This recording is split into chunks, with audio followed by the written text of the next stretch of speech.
ainda se concentra e se embora.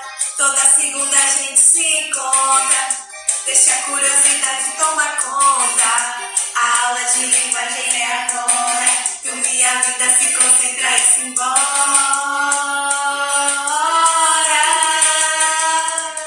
E aí, meus amores, me digam como é que vocês estão. Pera.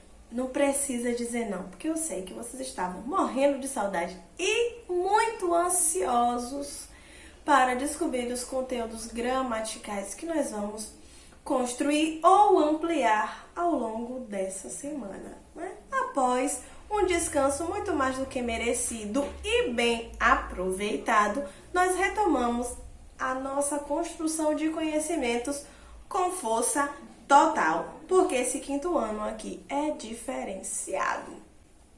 E a gente já começa percebendo quais são os conteúdos que serão explorados.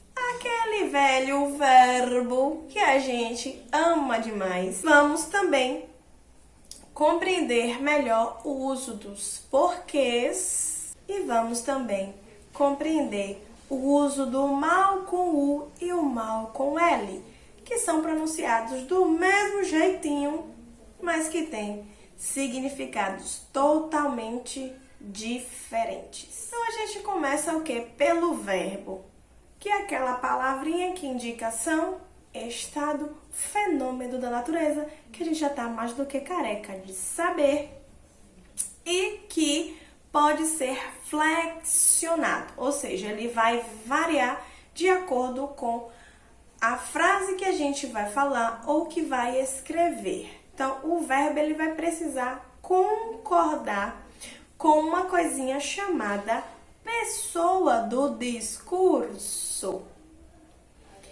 A pessoa do discurso, gente, é uma coisa super simples, que tem a ver com o agente daquela ação.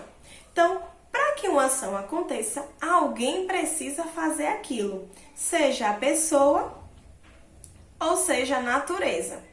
E se a gente for descrever a circunstância de um fato também, já o que está acontecendo ali, mas que não é um movimento, né, uma ação iminente, a gente vai também sinalizar. Por quê? A gente está falando sobre alguém. Temos 3 pessoas do discurso, ou seja, 3 possibilidades de quem pode praticar algo. E essas 3 pessoas do discurso vão ser também organizadas em número, se singular ou se plural.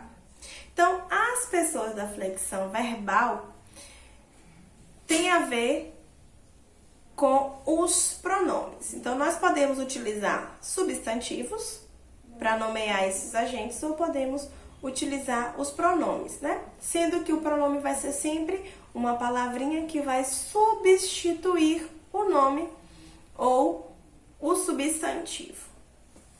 Então, nós temos a primeira pessoa do discurso, aí vamos ter o eu no singular e o nós no plural. E que é a pessoa que faz algo e que também relata. Eu estou feliz. Então, eu quem estou nesse estado, estou também falando com vocês. Nós estávamos morrendo de saudade.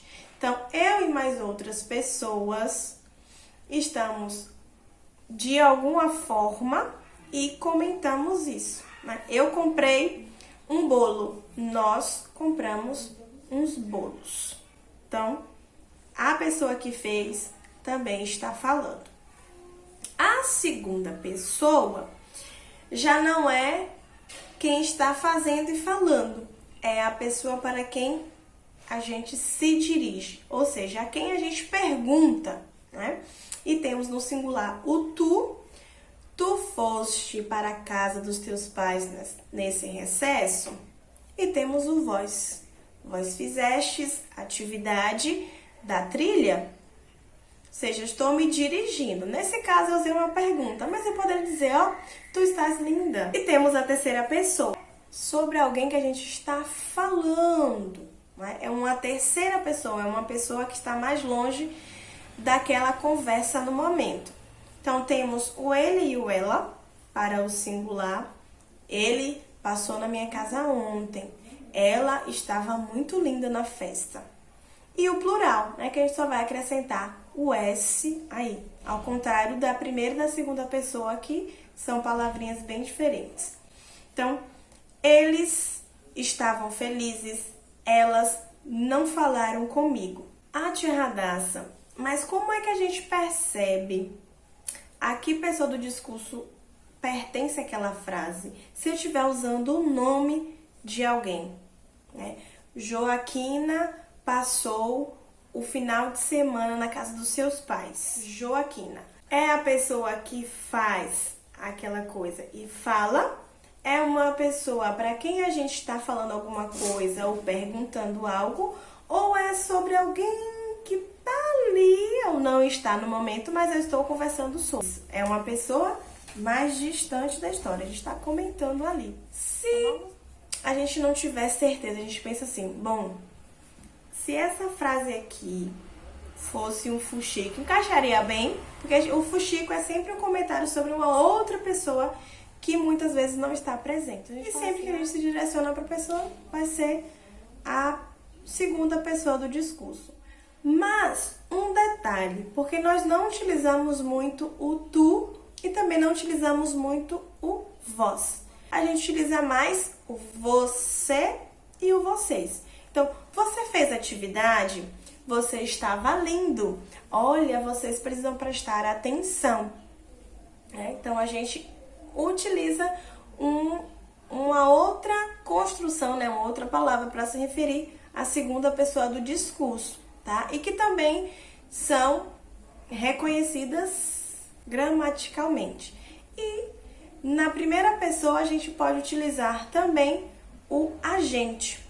Vai utilizar nós fizemos toda a tarefa, a gente fez toda a tarefa, beleza? É um dos recursos aí que a nossa língua possibilita. Então vamos perceber aqui na música de Luiz Gonzaga, porque se a gente lembra só por lembrar o amor que um dia a gente perdeu. Perceberam que aqui, ao invés de utilizar o nós, o que foi que Luiz Gonzaga fez, gente? Facilitou a nossa vida e utilizou o agente, que é uma expressão, uma palavrinha muito mais fácil de ser usada e de fazer a concordância certinha do verbo, né? Então, nós temos a expressão aí, a gente lembra e a gente perdeu.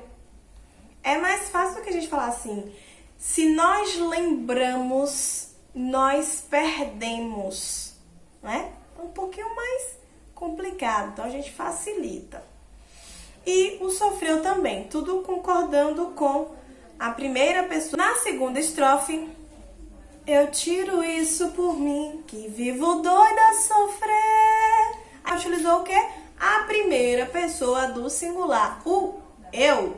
Então, o eu lírico tá falando sobre ele. Na terceira estrofe, ninguém pode dizer. Já concorda aí com a palavrinha que indetermina. Quer dizer que pessoa alguma na face da terra, seja nova, seja velha, seja próxima ou seja distante, amigo ou inimigo, não pode dizer que esse eu lírico vive triste, porque o remédio dele é cantar. E aí temos a expressão, o meu remédio é cantar, concordando também com a primeira pessoa do discurso. Ah, tia Radassa, e por que isso?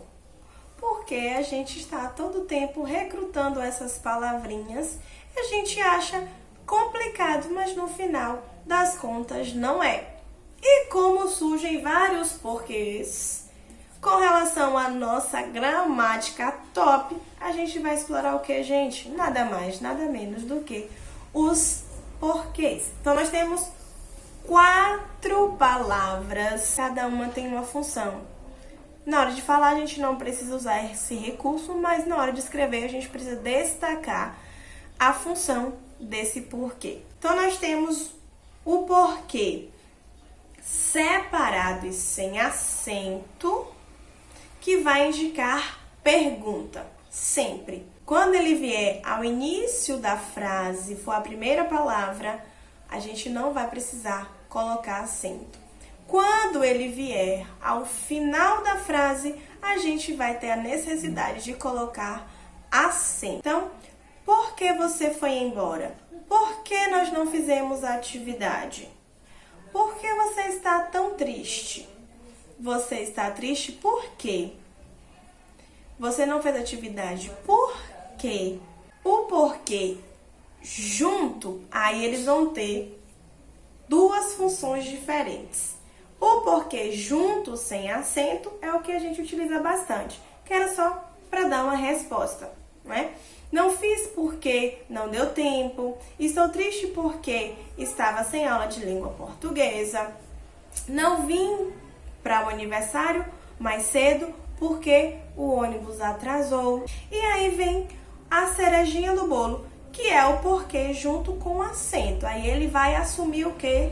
Esse porquê vai assumir o lugar do substantivo. Eu vou dando logo um macete para vocês. Se você substituir pela palavra causa ou motivo, ele vai ser um substantivo, né? Você sabe o porquê disso, você sabe a causa disso, você sabe o motivo disso. E um outro detalhe, esse porquê, como ele assume a posição de um substantivo, a gente já sabe que tem um detalhe, né? Que é o gênero. Então, vai ter um artigo aí, tá? O artigo masculino, ok? Um conhecimentozinho tranquilo. Na hora de escrever, a gente tem que saber a distinção certinha. É sobre o mal com U e o mal com L. O gato preto é coisa do mal, a titia disse. Daí eu fiquei com medo. Superstição, filho. Não precisa ter medo de gato. Do gato eu sei, eu fiquei com medo da titia. Então, quando ele fala ali que o gato preto é coisa do mal, a gente faz o quê? Testa. Se combinar com bem, a gente vai ter que utilizar o mal com L, tá? Então, o gato preto é coisa do bem. Ah, bem, então a gente utiliza o L. Agora, se combinasse com bom, a gente teria que utilizar o U. Aqui um outro macete, que é por semelhança das letras que terminam a palavra. O L lembra o E de forma, o U lembra o O de forma. Ou eu posso fazer a substituição.